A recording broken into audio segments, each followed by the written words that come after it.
government, but not bring any new proposal to the table. The onus is on OSSTF. The government made no proposals yesterday. By the afternoon, the minister himself was beginning to backpedal. Now he's come up with a new story about what they proposed. That's not true either. That doesn't help move things forward.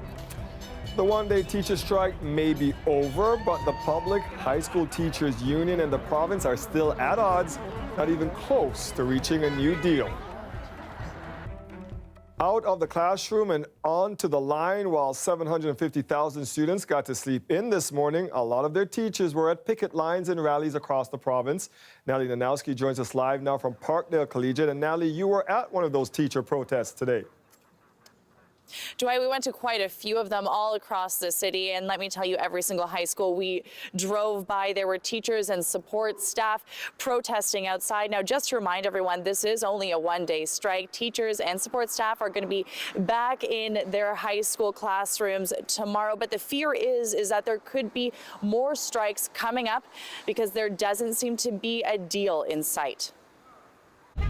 Even though their high school was closed, these grade 12 students showed up to join their teachers on the picket line. Definitely pretty frustrating. I'm involved in a lot of extracurriculars, so in the future, like if they are on strike later in the year, it won't be a good way to end off my grade 12 year. We just want them to get it sorted out, and hopefully the teachers get what they need and deserve. What public high school teachers are asking for? No increase to class sizes, no e-learning courses. The government wants to mandate 2 per year and a pay increase of 2% to match the rate of inflation.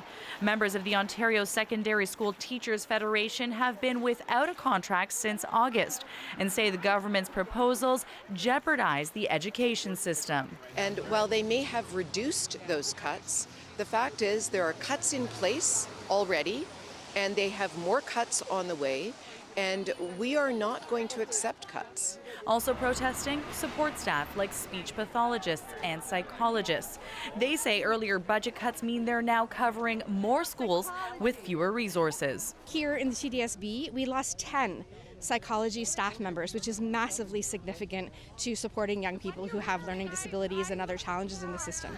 Though Catholic high schools remained open today, those teachers fear they could be walking out next. We have filed for conciliation and for a no board report, so we will be in a similar position to OSSTF in about 17 days or so.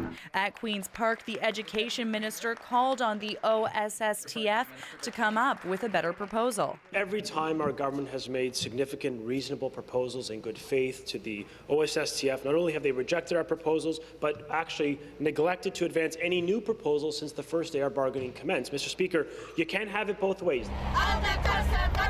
There was no framework that he claimed. There was no request that we look at creative solutions. If we start making concessions, understand that those are concessions in the quality of education, and my members have told me clearly they're not interested in compromising the quality of education, and I don't think the public wants us to. So you heard it right there, Dwight. It seems like that both parties are in a stalemate at this point. And just because teachers are going back to work tomorrow doesn't mean the union and the government are going back to the bargaining table. We don't know exactly when they're going to sit down together. And the union tells us that if the government doesn't make a move soon, they're going to go on strike again. And it doesn't seem like they're close to a deal here. Thank you for that, Natalie. Now, Premier Doug Ford was asked about the talks today. He's in Washington right now, along with other premiers, for trade discussions. Despite the one-day teacher strike, Ford seems optimistic about negotiations. Well, I have all the confidence in the world in our minister. Minister Lecce is doing a great job, and we want to have the kids in the classroom. You know, the only people that are getting hurt right now are the students, and we want to make sure that we get this deal signed. And we're negotiating in good faith. We've given a couple concessions, matter of fact, quite a few concessions, and I guess the union's not giving us any concessions, so it's kind of one-sided so far. But you know, we have one of the best negotiators we have with Minister Lecce, and he's going to work hard around the clock until we get this deal done. But with today's strike and the possibility of escalation if the two sides don't come to an agreement, there's doubt about how quickly this can be resolved. Lisa Shing joins us live from Queen's Park now. Lisa, we've heard the province say wages is the main issue here. Meanwhile, the union says it's the quality of education. So, Lisa, which is it? Well, Dwight, it seems to be a bit of both, definitely. Both sides are trying to sway public opinion, and there seems to be a perception that teachers are well paid, they get a lot of vacation, so naturally the province is trying to capitalize on that. Here's what Stephen Lecce said to me today. Ultimately, are you trying to sway public opinion by only focusing on the compensation piece? I'm trying to make a clear message, trying to deliver a clear message to the families of this province that I want a deal that keeps their kids in class. I think compensation increasingly is a major fault line, and I think that's just a truth at the bargaining table. The fact is we've offered a $750 million increase, and they said in the absence of a $1.5 billion increase, they will strike, as they did today. And meanwhile, the union says their biggest concern is the quality of education, e-learning, as well as class size averages, trying to get parents on their side because parents are concerned about the quality of education. All right, we know teachers are asking for a 2% wage increase. The government wants to stick to 1%. They agreed with the same amount they agreed with the education support staff for. So why is this such a sticking point, this 1% and 2%? For a number of reasons, Dwight. Timing was an issue. We were in the middle of a federal election, and there was considerable pressure on the government to close a deal quickly as well as quietly as to not hurt Andrew Scheer's chances of possibly getting elected during that federal election. And also, brutally practically, numbers. QP workers are some of the lowest paid in the education system, so they don't cost the province very much compared with teachers. Also, QP members had what's called a Me Too clause in their contract, which means that if any of the other education unions get a better deal, then they would also fall in line with that. And also, very ultimately, I guess, the province also legislated a cap, a 1% cap on wage hikes. So that also drew the ire of teachers. Let's get to the issue of class sizes. Now, the province has backtracked on some changes it wanted to bring in, but it still seems to be a big point of contention here, especially when it comes to high school teachers. It is, Dwight, and you know, even before the teacher's contract ended in the summer, the province announced it would be raising those class size averages from 22 to 28. There was huge public outcry about that, so it backtracked, changed that number to 25, but teachers say that means thousands of jobs won't be filled over the next few years still, and class size averages is really just an average, so that means some classes can still have upwards of 40 students like we're seeing.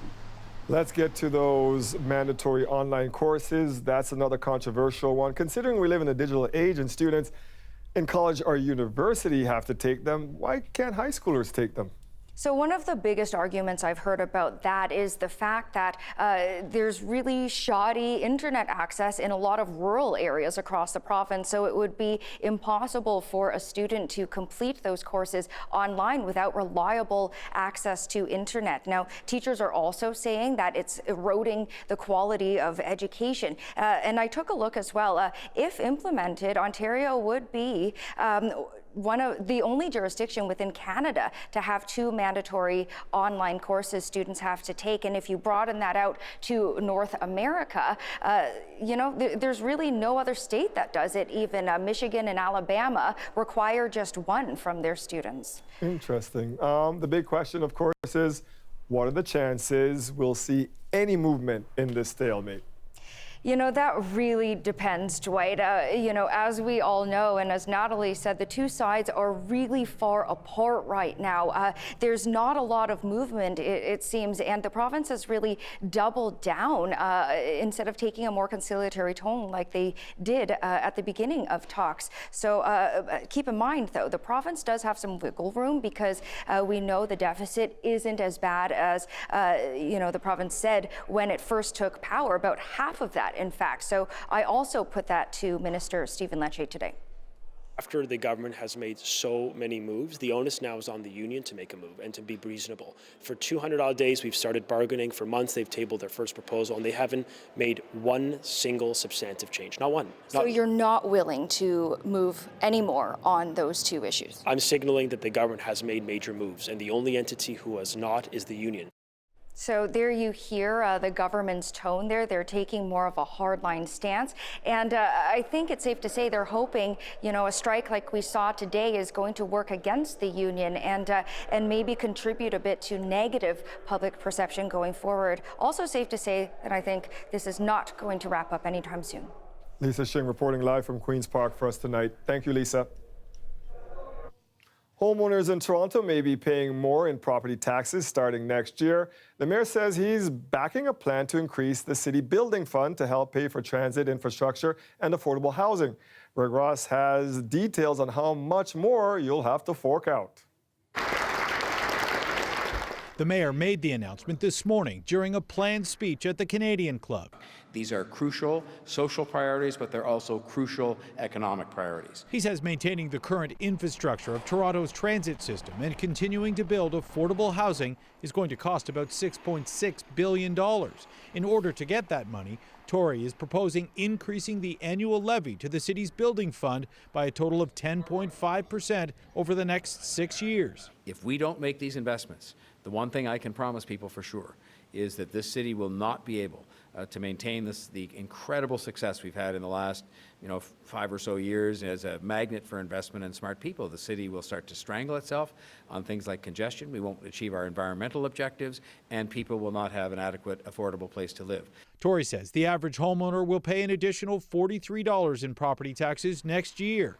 He believes he has enough support in City Council to push the motion. But those opposed, like Ward 2 Councillor Stephen Holliday, say it's not fair to force property owners to foot the bill.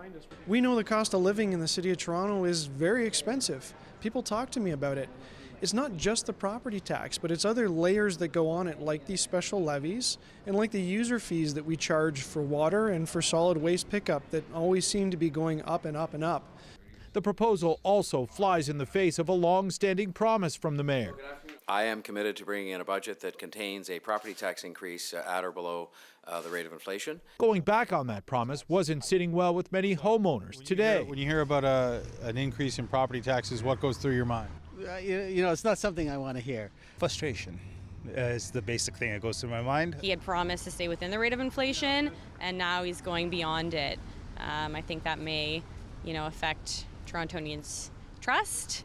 Tory says the onus is now on him to convince Torontonians that it's the right thing to do. So now the challenge begins of doing something that I think makes eminent good sense, is fair, is reasonable, to sell that to people and to have them understand. Tory will introduce the motion to increase property taxes later this month. Greg Ross, CBC News, Toronto. We'll have more on this big proposal by Mayor Tory. City Hall watcher Matt Elliott will join us for that. It's coming up in about 10 minutes.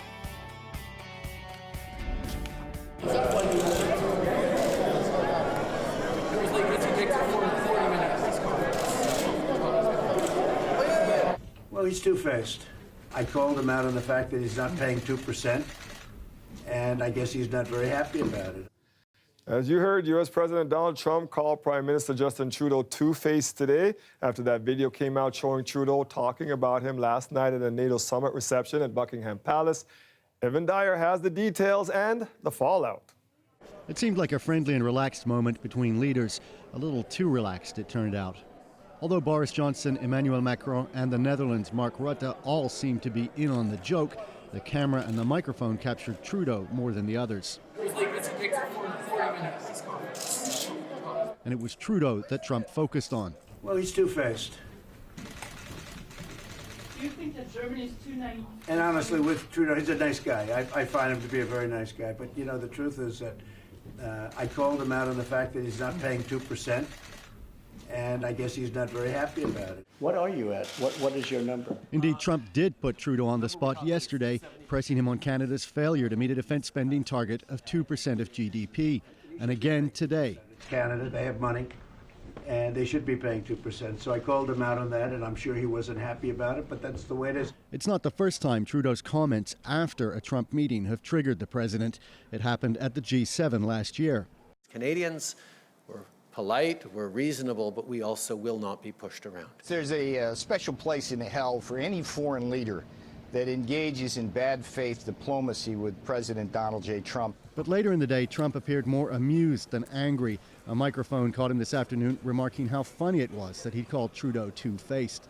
As for Trudeau, he played down the significance of the moment. I think people know that the relationship between Canada and the United States is deep and goes far beyond the relationship between a Prime Minister and a President. Although I will say, as you all know, we have a very good and constructive relationship between me and the President. The Prime Minister was already more conscious of his behavior overseas, especially after last year's highly criticized trip to India.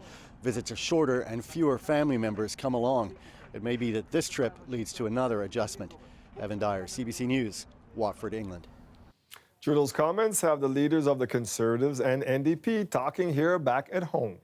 At a time when Canada needs strong relationships more than ever, Justin Trudeau's poor judgment, lack of professionalism, and love of drama continues to weaken Canada's position on the world stage. There are many things to criticize Mr. Trump on, but making the Prime Minister late to a cocktail party is not one. If you add to that a lack of respect or an apparent lack of respect, you're shopping for some more troubles. You can find the very latest on this story online, cbcnews.ca.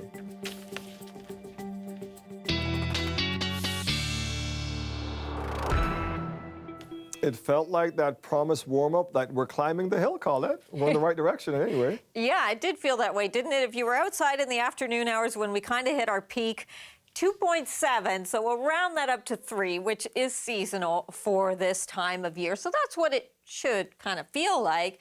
Our current temperature at 2 degrees. The thing is, our winds haven't shifted around to the west-northwest yet, but they are going to, and then it becomes more significant when we talk about the wind chill. For now, we're just dropping down a few degrees with that. Overnight tonight, that's going to change quite dramatically. It's going to feel like nearly -10 by tomorrow morning with that wind chill.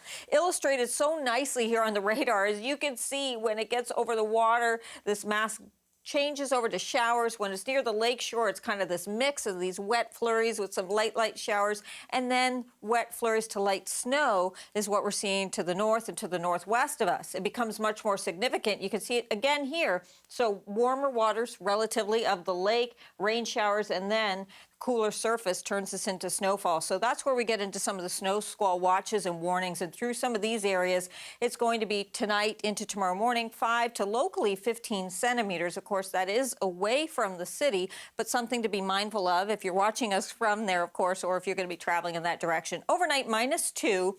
Tomorrow afternoon, not going to do as well as today, Dwight. 0 for our high. After some morning flurries, we should get into a mix in the afternoon.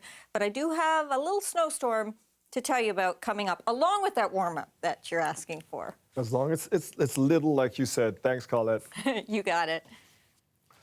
A 2-year-old child is in hospital with serious injuries, and a police standoff in Hamilton is over. I come down, and there's, in my living room, standing there is a female with a bloody, covered baby, covered in cuts, and another child, and she's screaming for me to call 911. Police were called to the scene around 3:30 this morning. They found an injured girl who was believed to be 22 months old. She was taken to hospital and is now in stable condition. It's not clear what caused her injuries. A 16-year-old male then barricaded himself in a residence. 8 hours later, tactical officers made their way into the home and arrested him. He was taken to hospital for examination. Police say he is known to the family of the injured child. There is no word on charges yet. And a former Toronto police officer is going to jail for sexual assault. Christopher Hurd, the ex-Toronto police sergeant, found guilty of 2 counts of sex assault, was sentenced to 5 months in jail today. Hurd was convicted following 2 incidents where he picked up women in his marked police cruiser, then fondled them over their clothing as he drove them to their homes. Hurd's lawyer had asked for a 4-month sentence. He told court the trial has brought Hurd shame and humiliation. Hurd resigned from the police service last month. still ahead, the cost of groceries is set to rise, while you may be paying hundreds more next year. That's coming up after the break. The weather update is brought to you by Train, the most reliable heating and cooling brand. It's hard to stop a train.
Canadian families will be paying more for food next year than they did this year. That's according to Canada's annual food price report. The average Canadian family to spend $487 more this year compared to last year to buy the same amount of food, the same type of food, which is actually quite substantial. And in fact, the accuracy rate of our report over 10 years is 82%.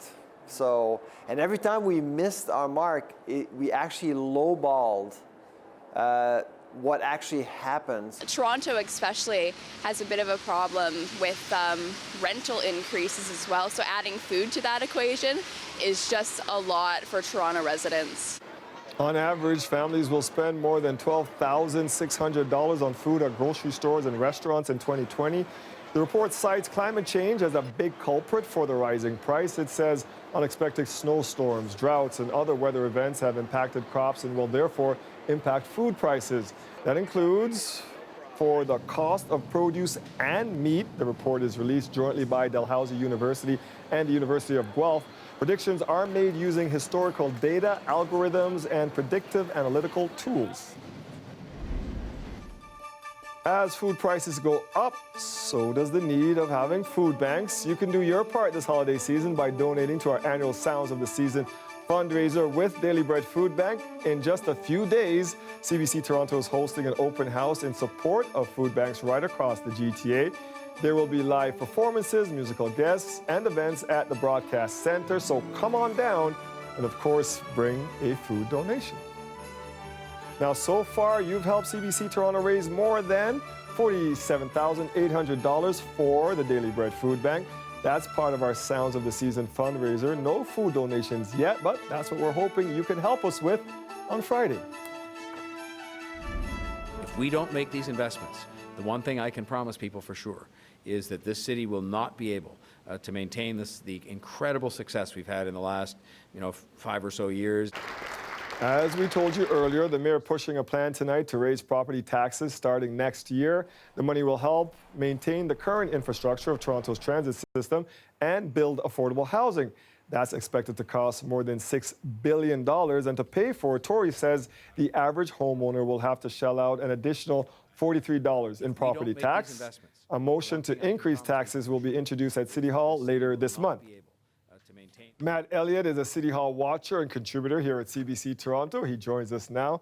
So, Matt, for years, Tory campaigned on the promise not to raise these taxes. So does this move surprise you? It does and it doesn't. It does because Tory's been trying for years to find alternatives to this. You know, it's like he got elected and he said he's going to find efficiencies like a good conservative, former conservative, whatever would try to do.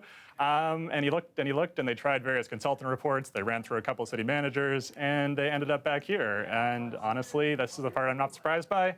What other options does the city have? So there's no gravy train. You could not find that gravy train. They searched and they searched for the gravy train. They checked every subway station, was not there. So when we look at our property taxes here in Toronto, how do we compare to the rest of the GTA? I think we have a chart. Yeah, you can see, and this surprises a lot of people. Toronto is on the very, very low end. This is the average residential property tax bill. So in Toronto, we are second lowest only to Milton. And Milton, I believe, still doesn't have a subway system, doesn't own 50,000 units of affordable housing, and TCHC doesn't have these things. So it's quite remarkable that Toronto is able to do what it does with this little. Okay, and as we go to the other end of the spectrum, those folks up in King City sure are paying a lot. Yeah, King City's way, way up here. But, even next to them, you got Oakville, Richmond Hill, Vaughan, places that are significantly higher but don't have the same sort of range of services that Toronto does. All right, so city staff have long said that we are in financial trouble. We need revenue streams. We keep hearing on that, but they also say that we depend too much on property taxes, and here we go again, back to the taxpayer. Yeah, and I mean, this goes back to Tory trying different things, right? One of the things he did try was road tolls on the Gardiner, the Don Valley Parkway. He proposed that. He proposed it. Yeah. He gave it his best Premier shot. Wynne said, no dice. So honestly, the city has to make do with the tools that it has. And there's a good debate to be had about, is there other tools the city should have for raising revenue? But right now, it's pretty much only property taxes and a few other user fees. So that's where they're going. We're nowhere near an election, so probably a good time to put this in. Yes, that's a good strategy there, I think. Thank you, Matt. Thank you. The initiatives identified in the plan by the ministry are not yet supported by sound evidence. That's the province's Auditor General slamming the Ford government over its environmental plan, saying it just isn't going to work as intended. She also took aim at this anti-carbon tax ad that will cost you millions to make and air. More on her report coming up after the break.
CBC Toronto revealed last weekend that the Ford government's environmental plan was in for sharp criticism from the Auditor General.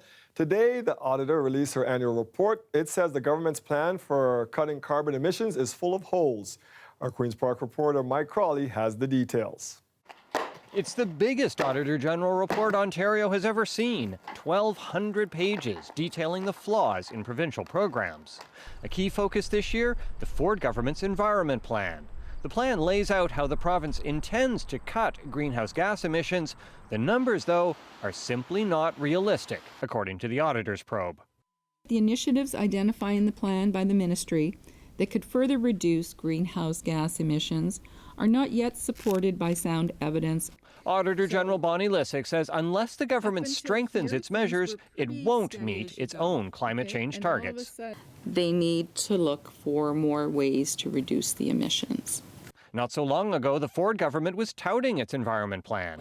Holding the biggest polluters accountable, reducing trash, and keeping our lakes clean. Now, the environment minister is left struggling to defend it. We have a plan. The Auditor General didn't say it was terrible. She said it needed to be tightened up. We totally agree with that. The federal government is charging you a carbon tax. You're paying a nickel more per liter. The auditor also revealed today that this Ford government ad campaign, paid with your provincial tax dollars, cost $4 million. The auditor criticizes it as a partisan use of public funds. We have no confidence whatsoever that this government is serious about climate change. The climate change plan isn't the only thing the auditor examined in today's report. She investigated food in long-term care homes. She found residents are getting fed nearly twice as much sugar as recommended and not enough fiber. At one nursing home, the auditor's team found liquid eggs 3 months past their best before date. The report reveals nearly 70,000 patients each year are harmed in some way during their hospital stays. And the auditor shows a steep drop in safety inspections of commercial vehicles on Ontario's roads. Mike Crawley, CBC News, Toronto. And that's not all that's in the AG's report. She also looked at Ontario's court system and found courtrooms only operate on average for less than 3 hours a day. You can find more online at cbc.ca/Toronto. The Premier was not at Queen's Park today, as we told you earlier, to respond to this report. Instead, Doug Ford was in Washington getting updates on the trade deal between Canada, the U.S., and Mexico, a deal the Premier feels is close to being finalized. If it doesn't happen before the holidays, then it's going to happen shortly thereafter in the new year. I believe in the next few weeks. I know Mexico is moving forward on it, and we'll get this deal done. The trade deal is a replacement for NAFTA. It still needs approval from the U.S. Congress. The Premier also meeting this afternoon with Maryland's governor to discuss expanding trade and economic development with that state. To the other big story in Washington today, a crucial new phase in the impeachment proceedings against Donald Trump has begun. Today, the Judiciary Committee held their first public hearings to decide if the president's actions with Ukraine amounted to an impeachable offense. First up, constitutional experts. As Katie Simpson shows us, the consensus, Trump did do wrong. 4 respected legal scholars, all experts on impeachment, sat before Congress outlining whether they believe President Donald Trump crossed the line. The president has committed several impeachable offenses. When President Trump invited, indeed demanded foreign involvement in our upcoming election, he struck at the very heart of what makes this a republic. If we cannot impeach a president who abuses his office for personal advantage, we no longer live in a democracy. We live in a monarchy, or we live under a dictatorship. 3 of the 4 experts agreed that based on the evidence presented in the impeachment proceedings so far, Trump committed high crimes and misdemeanors, abusing the power of his office for his own political gain by trying to pressure Ukraine into investigating his political rival, Joe Biden. The one outlier is Professor Jonathan Turley. This is not how you impeach an American president. As the lone expert summoned to Capitol Hill by the Republicans, he says Trump's actions are not perfect, but argued the impeachment process is moving too fast. I believe this impeachment not only fails to satisfy the standard of past impeachments, but would create a dangerous precedent for future impeachments. This testimony is meant to help lawmakers decide whether to formally draw up articles of impeachment, which the Judiciary Committee could do as early as next week. If that happens, Congress would have to hold a vote and decide whether to press on with impeachment, leading to an eventual trial in the Senate.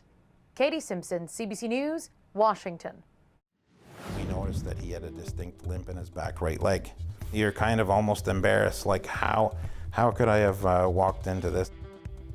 He found a breeder online. Now he's warning others to take a pause and research who they get a dog from after his pup was found to have a genetic defect. His story coming up after a quick look at your forecast.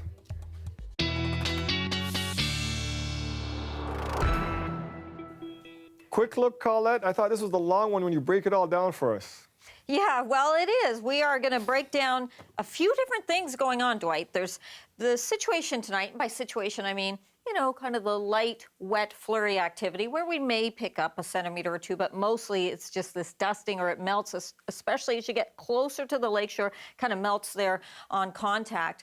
But it's Friday morning, so setup is Thursday night into Friday morning. That's when we're going to see some significant accumulations. I'll show you what I mean. And at the end of the weekend, there's the breakdown. How about a warm-up? We are looking at that by the time we get to Sunday. The current temperatures, we were seasonal today, and now we sit at 2 degrees. Hamilton, you're at 0 at the moment, so right at freezing. Our wind's beginning to make that turn, so still a bit of a southwesterly, west to southwest component for Hamilton. St. Catharines going more westerly, and they're going to come around, swing around west-northwest, and with that fetch, we'll see things getting a little more organized through here with some of the snow squalls. Over the waters, mostly rain shower activity. The cooler land, then it becomes snowfall, and those streamers will become, as I was showing earlier in the show, we've got some snow squall warnings and watches in place back to the northwest of the city, so they'll become a little more organized there, where there'll be 5 to 15 centimeters of snow. But some of those flurries, even tomorrow morning, so not just this evening, tomorrow morning, could be making their way to the GTA. Then enter our next player that will be coming in, because actually by tomorrow afternoon, we'll probably be seeing some breaks and some sunshine in there with the cloud. It's this Alberta Clipper, so it originates back towards Alberta. It moves very quickly across the prairie provinces and then coming towards us. And as it does, Thursday night into Friday morning, I stop it here just to let you know that morning commute allows some extra time on Friday because it will be having an impact on us. And then it moves out rapidly enough that we don't see huge accumulations, and we should get into some clearing into Friday afternoon, but we'll see some accumulation in the amount. Again, this isn't what's going on this evening. This is towards Friday morning. Canadian models want to push that 3 now up closer to about 5 to 6 centimeters. So that potential there. Overnight tonight, -2 to -3, but feeling closer to -10. Tomorrow, our temperature is a little cooler than today.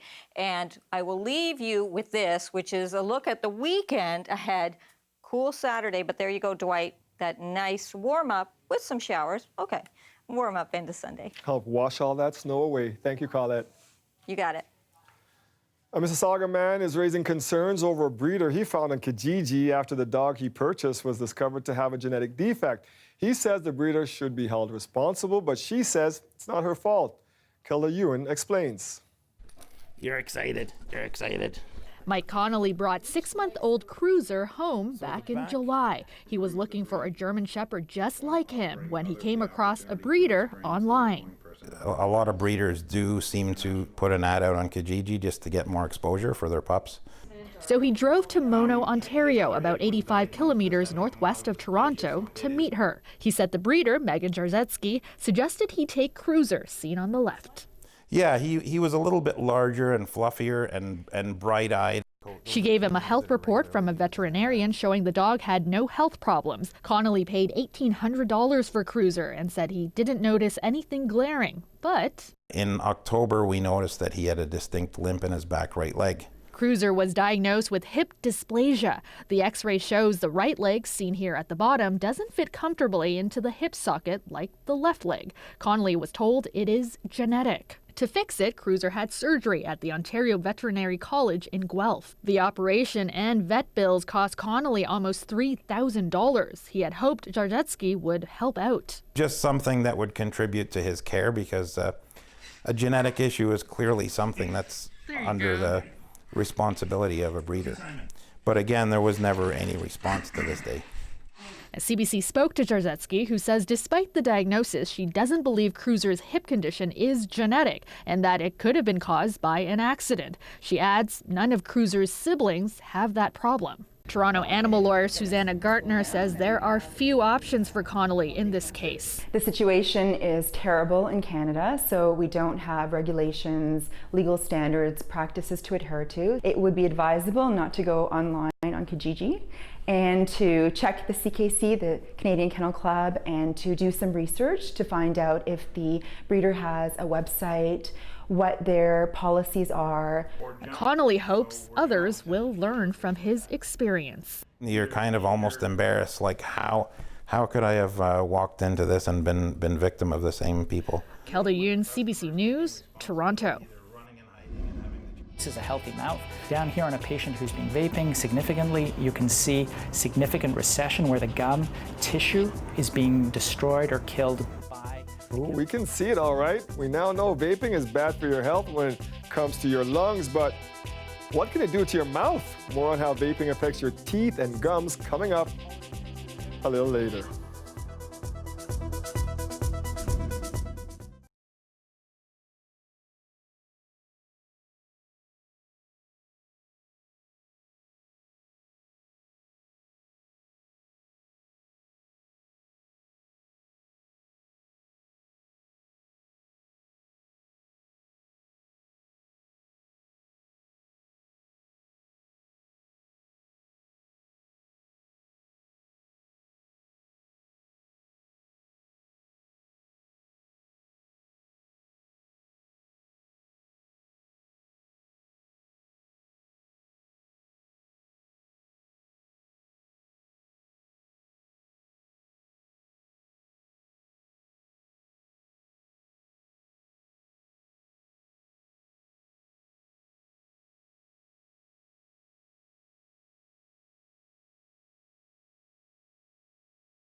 All week, we are taking a look at the serious health implications from vaping.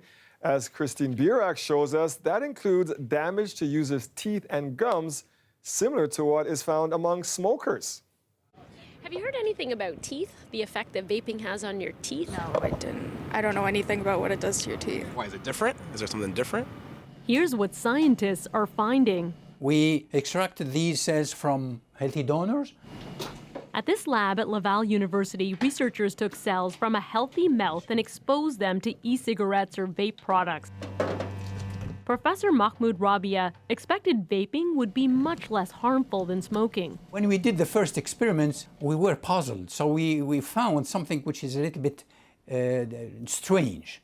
Results showed e-cigarette vapor led to cell death after just 2 or 3 exposures. Comparatively, not as bad as smoking, but clearly harmful. Repeated experiments confirmed it and also found vaping delayed wound healing in the mouth. You see these blue dots here? This means that the cells is dying. When we did that experiments and we saw there is some damage of the electronic cigarette, we moved on from positive feeling to real negative feeling. We know smoking traditional cigarettes causes disease and damage to the mouth, with a list of conditions ranging from stained teeth and cavities to gum disease, coated tongue, and oral cancer. But dentists say vaping isn't far off. A lot of the damage that's being caused here is irreversible. And the effects that vaping has. Dr. Michael Glogauer is seeing the effects firsthand. So on the top image, you can see this is a healthy mouth. You have nice pink gum tissue. We have nice, clean teeth. Then add heat, flavored vape chemicals, and nicotine. Down here on a patient who's been vaping significantly, you can see significant recession where the gum tissue is being destroyed or killed by the chemicals in the vaping solution. Vaping is too new to know the long-term effects. Dr. Glogauer expects it will take the heaviest toll on young people. So somebody who can start when they're 18, by the time they're 21, they can have significant recession and a significant stain buildup on the teeth. Oh, that's really quick. And that's news to some vapers. I imagine there could be a problem because it's still colored juices. Yeah. While vaping might mean fewer harms for an ex-smoker, it's unleashing new harms on people who might never have picked up a cigarette. Christine Birak, CBC News, Toronto. Do you long for a time before social media? If so, you're far from alone. More on that next.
A recent survey found that about 63% of us here in North America think that our digital lives and our real lives are out of balance, and about 60% of us wish we could return to a time before social media.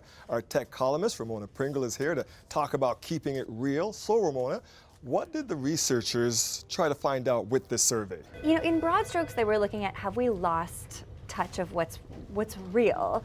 And you know, in broad strokes, they found that we are more isolated, that people are disconnected from their communities, and that there is this nostalgia for in the way things may have been before. So is it just nostalgia, or are we really worse off now? It's a great question. When we talk about our digital lives, we look at these simpler times as if it was better, but I think we need to be a bit cautious about that kind of rose-colored glasses-ism as well. The best example I have is selfies, right? When selfies first came out as a new form of mass media, everyone was fast to criticize them, call them self-indulgent and vain, narcissistic, exactly. But then there was this whole wave of research that came out across fields, across disciplines, that found that it was a new form of self-expression, that found that it was being used for activism. And if you think about it, it's really over the last decade changed the face of a lot of media. It's made it more inclusive, it's made more diversity, we see different kinds of stories. So I think it's really important for us not to cling to the way things were just because it's what we're comfortable with. But where it is important, or where it is, I think, healthy to lean into some of those feelings of nostalgia is where things might have felt wrong somewhere along the way. For example, sometime in the last decade, you went to the first dinner party where everyone was staring into their phone screens. But instead of doing anything about it, it's just become normalized. That's where I think it is valuable to pay attention to some of those feelings. Do you think we're going to see a desire to be offline as a larger social trend then? This is fascinating. There is a phenomenon in this right now of these analog offline experiences. I mean, whoever would have thought that people would want to congregate, get together, and watch other people watch video games? And yet, esports is a massive, massive industry. Escape rooms are one of the fastest growing facets of the entertainment industry. And they're tied to the digital world, right? It's tied to social media. You want to take something to post it on Instagram, or you love playing video games, so you want to go play with your friends. But that's not the be-all and end-all. It is also about going out, being with people, having that tactical, tangible experience. As we head into the holiday season, and people are thinking about trying to then get that balance of the real and the digital, what's your advice? Well, because I get to ask this question all the time, I like to ask others as well. And I sent an email off to the author David Sachs, who wrote the book, The Revenge of Analog, about this. And his great advice is find things that you love doing digitally and do the analog equivalent with people who like them too. So for example, if you love playing video games, go to a board game cafe with some of your gamer friends. He also talks about the holiday season coming up, to get outside, that, so much of what we remember, so much of what we love about holidays is the tangible. It is the people that you love, going to parties with people that you really like, go eat cookie. You cannot eat a digital cookie. And I will say personally, I think it's one of the reasons that I love baking. So much of my life is technology and digital, but when you are, mixing and rolling and typing, especially with young people you around. you cannot have a screen in front of your face, and you give people cookies and they will love you. Right? Talk to grandma, get some cookies, and put away the phone for a little bit. For a little bit. Thanks. Always nice to see you. Coming in. 9202, you have been cleared to the North Pole. Your discretion, Central awaits. No way. A special group of children take flight on an extra special mission. Find out who they're searching for. I think you might know after the break.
A special group got up and close and personal with Santa today. The annual Air Transit Children's Wish Foundation flight took off from Pearson. For hundreds of children living with severe illnesses, it was a magical moment and also a special moment for a certain working elf.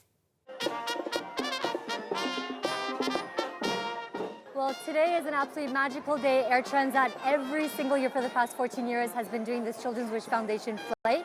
It's basically taking our little angels, our little passengers that we love most and dear, and we take them up in the sky in search of the North Pole to find Santa Claus. This is a day for the kids to be kids, and I'm going to get emotional for them to enjoy not being at the hospital, not being poked by needle, not having chemo, not having radiation. It's a chance for them to be a kid with their families. Since 2004, in which time Air Transat has donated over $6 million. So the average cost of a wish is $10,000. That's a lot of wishes they've helped us to grant. Coming in. 9202, you have been cleared to the North Pole. Your discretion, Santa awaits.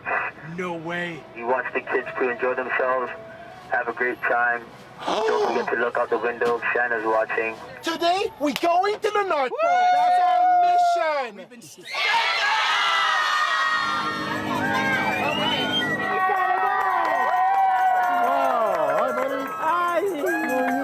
Merry Christmas! Merry Christmas! Hey, hi, sweetheart. How are you? I always tell people my gimmick or whatever is I blow bubbles and then I say, I want you to pop the bubble and hold it to your heart, but don't tell me your wish because only Santa can make it come true. And a mom approached me and said, my child is blind. Can you have him reach his head? So I was like so touched by that I actually approached the kid and I was like, hi, my name is Bubbles. I said, you know, Mama tells me you're so special. I want you to hold out your hands. I'm going to blow bubbles and you'll feel the magic of these bubbles on your hand and just pop them.